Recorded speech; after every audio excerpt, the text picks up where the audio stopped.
കോൺഗ്രസുകളുടെ തീപാറും പോരാട്ടത്തിനിടയിലേക്കായിരുന്നു തുഷാർ വെള്ളാപ്പള്ളിയുടെ വരവ്. അതോടെ കോട്ടയത്തെ അടിയൊഴുക്ക് ഒന്നുകൂടി കനത്തു. കോട്ട പിടിക്കാൻ മൂന്ന് മുന്നണികളും പരിചിതരെ അങ്കത്തട്ടിലിറക്കിയതോടെ മത്സരം കൊഴുത്തു. UDF കോട്ട എന്ന് വിശേഷിപ്പിച്ചിരുന്ന കോട്ടയത്ത് ഇടുക്കിയിൽ നിന്ന് ഫ്രാൻസിസ് ജോർജ് വൻ പ്രതീക്ഷയിലാണ് വണ്ടി ഇറങ്ങിയത്. എന്നാൽ ഇക്കുറിയുള്ളത് സവിശേഷ സാഹചര്യമാണ്. കഴിഞ്ഞ തവണ UDFകാർ ജയിപ്പിച്ച തോമസ് ചാഴിക്കാടൻ മുന്നണി മാറി ഇടതുവശം അണിഞ്ഞ് ആദ്യം പ്രചാരണം തുടങ്ങി. NDAയുടെ തുഷാർ വെള്ളാപ്പള്ളി പിടിക്കുന്ന വോട്ടുകളിൽ ഇരുമുന്നണികൾക്കും നെഞ്ചെടുപ്പുമുണ്ട്.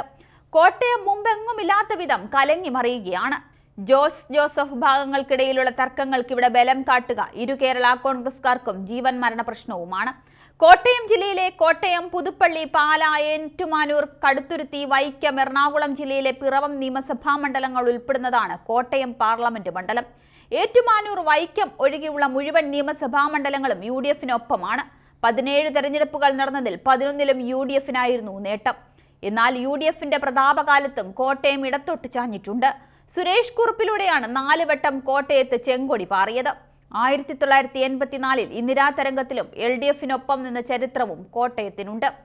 ജോസ് കെ മാണിയുടെ ഇടതു പ്രവേശനത്തിനു ശേഷം നടന്ന തദ്ദേശ തെരഞ്ഞെടുപ്പിൽ ജില്ലാ പഞ്ചായത്ത് അടക്കം ഭൂരിഭാഗം തദ്ദേശ സ്ഥാപനങ്ങളും UDFന് നഷ്ടമായി. കഴിഞ്ഞ നിയമസഭാ തെരഞ്ഞെടുപ്പിൽ ജോസ് കെ മാണി പാലയിൽ തോറ്റെങ്കിലും കാഞ്ഞിരപ്പള്ളിയും ചങ്ങനാശ്ശേരിയും ഇടത്തേക്ക് ചാഞ്ഞു. കഴിഞ്ഞ പാർലമെന്റ് തെരഞ്ഞെടുപ്പിൽ ജോസിനൊപ്പം മുന്നണി മാറിയ തോമസ് ചാഴിക്കാടനോട് പകരം വീട്ടാൻ അന്നേ UDFകാർ ഒരുങ്ങിയതുമാണ്. CPMന്റെ ഉറച്ച വോട്ടുകളും കേരള കോൺഗ്രസിന്റെ സ്വാധീനവുമാണ് ചാഴിക്കാടന്റെ പ്രതീക്ഷ. ഉമ്മൻചാണ്ടി ഇല്ലാത്ത ആദ്യ പാർലമെന്റ് തെരഞ്ഞെടുപ്പാണിത്. പുതുപ്പള്ളി ഉപതെരഞ്ഞെടുപ്പിന് ശേഷം കോൺഗ്രസിനുണ്ടായ ഉണർവ് UDFന്റെ ആത്മവിശ്വാസം ഇരട്ടിയാക്കിയിട്ടുണ്ട്. ഉമ്മൻചാണ്ടി വികാരം പരമാവധി ഉയർത്തുന്നുമുണ്ട്. എന്നാൽ ഇതിനിടയിലേക്കെത്തിയ തുഷാർ വെള്ളാപ്പള്ളിക്ക് ഇരുവരുടെയും വോട്ടുകൾ പിടിക്കാം. ഇതിനിടെ ഫ്രാൻസിസ് ജോർജിനെതിരെ കൊണ്ടുവന്ന 2 അപരന്മാരുടെ പത്രിക തള്ളിയെങ്കിലും കേരള കോൺഗ്രസിന്റെയും CPMന്റെയും ഭാരവാഹികളാണ് ഇവരെന്ന പ്രചാരണം LDFന് തിരിച്ചടിയായി. UDF വലിയ രീതിയിൽ സ്കോർ ചെയ്തപ്പോഴാണ് കേരള കോൺഗ്രസ് ജോസഫ് ഭാഗം ജില്ലാ പ്രസിഡന്റും UDF ജില്ലാ ചെയർമാനുമായ സജി മഞ്ഞക്കടമ്പിൽ മോൻസ് ജോസഫിനെതിരെ വാർത്താസമ്മേളനം നടത്തി രാജി പ്രഖ്യാപിച്ചത് മുന്നണിയിലെ അനൈക്യം വെളിവാക്കിയതും.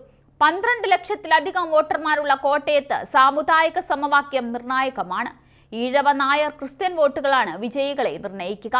3.5 ലക്ഷത്തോളം ഈഴവ വോട്ടുകളുള്ള മണ്ഡലത്തിൽ പതിറ്റാണ്ടുകളായി ഇരുമുന്നണികളും സമുദായത്തെ അവഗണിച്ചതിലുള്ള അതൃപ്തി കാലങ്ങളായി നിലനിൽക്കുന്നുമുണ്ട്.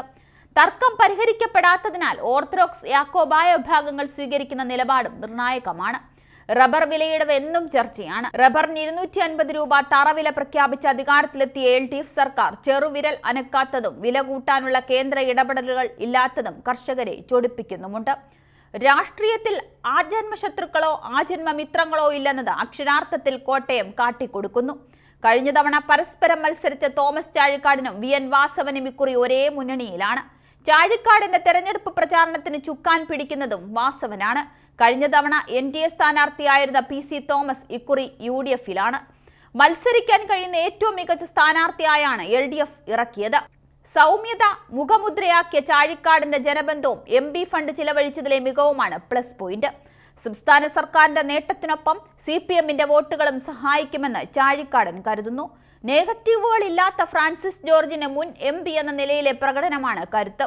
കോൺഗ്രസ് വോട്ടുകൾ കൂടി ചേരുമ്പോൾ വിജയം ഫ്രാൻസിസ് ജോർജ് സ്വപ്നം കാണുന്നുണ്ട്.